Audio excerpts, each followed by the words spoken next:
کو پنجاب سپیڈ کہتے ہیں. اب وہ پنجاب سے نکل کے پاکستان سپیڈ بن گئی ہے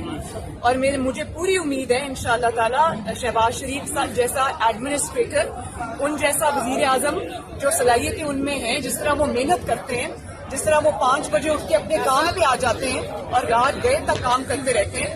تو انشاءاللہ تعالی وہ بہت جلد ان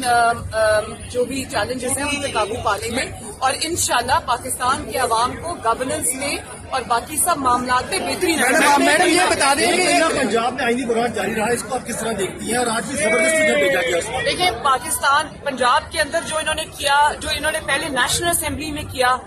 یہ جو پی ٹی آئی اور اس کے ساتھ یہ جو جتنے بھی لوگ ہیں، یہ جوکروں کی حکومت ہے.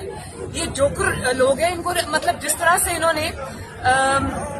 احکامات کورٹس کے، پہلے سپریم کورٹ کے، پھر اب لاہور ہائی کورٹ کے 3 دفعہ انہوں نے جس طرح ہوا میں اڑائے، جس طرح انہوں نے پاؤں کے نیچے آئین اور قانون کو کچلا، یہ اور اس کے بعد اب بھی بچوں کی طرح بچے بھی اس طرح نہیں کرتے کہ اگر ہمیں نہیں ملا تو ہم کسی کو بھی نہیں لینے دیں گے. یہ بات مسلم لیگ نون یا حمزہ شہباز کی نہیں ہے، یہ پنجاب کے عوام کا حق ہے جو ان کو ملا ہے اور قانون اور آئین کی پاسداری ہے. وہ میں ان جوکروں سے ایکسپیکٹ نہیں کرتی. میڈم نواز شریف کا نام لے کے کہہ رہے ہیں کہ انہوں نے سازش کی، اور میں یہ سمجھتی ہوں کہ اگر ابھی بھی یہ کچھ کریں تو ان سب کو اریسٹ کر کے اصطلاحوں کے پیچھے پھینکنا چاہیے. یہ کسی رعایت کے، کسی رحم کے مستحق. عمران خان نواز شریف کا نام لے کے کہہ رہے ہیں کہ انہوں نے امریکہ سے مل کر سازش کی ہے.